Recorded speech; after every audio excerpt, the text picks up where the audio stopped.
how do you handle a situation when a tenant doesn't pay the full deposit? How do you go through like the eviction process? Yeah, and this is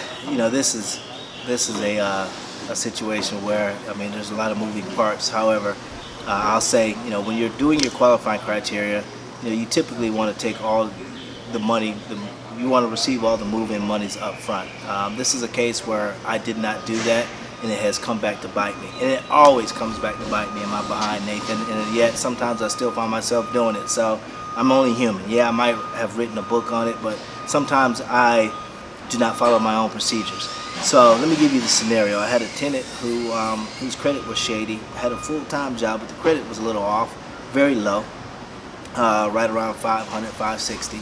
And however, the individual has been on the job and has showed bank receipts that they could cover the income. So of course, the kickback from our system using Smart Move said, hey, look, decline or ask for an extra deposit. I asked for an extra deposit. The tenant said, hey, listen, I'm a little strapped. I'm moving out of one place. I owe them money. Moving out, and I'm moving into your place. I owe them money. I have my application. I have my first month's rent. I have my security deposit. But can you do something with the extra deposit? I said, okay. Because of the job verification, because of how long he's been on the job and the job reference, I went on and said, okay, that's fine. We'll break up your extra deposit into 2 payments, and you'll owe that. Knowing in my lease that any amounts that are owed to us, any amounts, late fees, damages, any amounts are considered rent under our lease, that I knew I could basically issue a 3-day notice if the individual didn't pay the following month. And subsequently, they have yet to pay. I've heard first month I allowed them to give me an excuse. This second month, I'm not allowing for any excuses. I'm actually going to file for eviction and have posted a 3-day notice on their door, not only for the rent, but for the entire security deposit amount that is owed to me.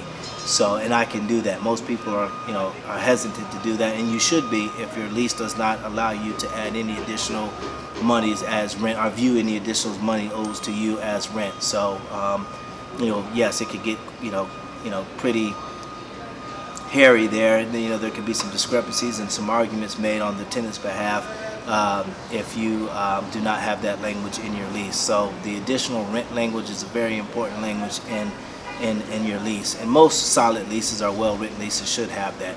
And when you have that language in your lease, then it allows you to use any fees owed to you as additional rent, whether that be late fees that they owe you, fees that, let's say they damaged the unit, you went in and fixed the damages, and those repairs cost $100. You can, if you can charge those $100 to the actual tenant themselves, and that can be viewed as rent. So if the rent's $500 a month and they owe you $100 in damages, May's rent could be $600, or should be $600. And if they do not pay and they just pay you the rental amount, $500, you can put a 3-day notice on the door for the additional rent amount, so that $100, and evict them for that $100. So it's important to know that. But I guess the education in this is stick to the systems, and even I, Nate, sometimes get away from, using my own systems, for whatever reason, but it never really works out. So I would always say, if you really want to be successful when you buy it, rent it, that whole idea of profit, the last part of it, if you really want to profit, then you'll stick to the rules. Whether you're seasoned or whether you're a beginner, if you really want to learn how to buy it, rent it, and profit, this is a book can give you a ton amount of information.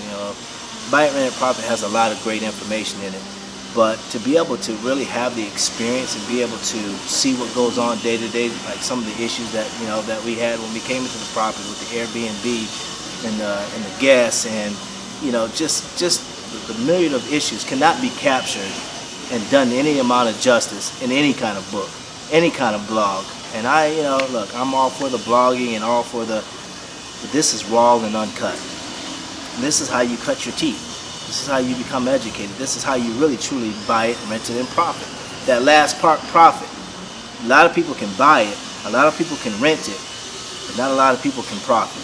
And to understand how to really profit, you really got to understand how to operate these properties. And there's a lot that goes on that cannot be captured in a blog, or a book.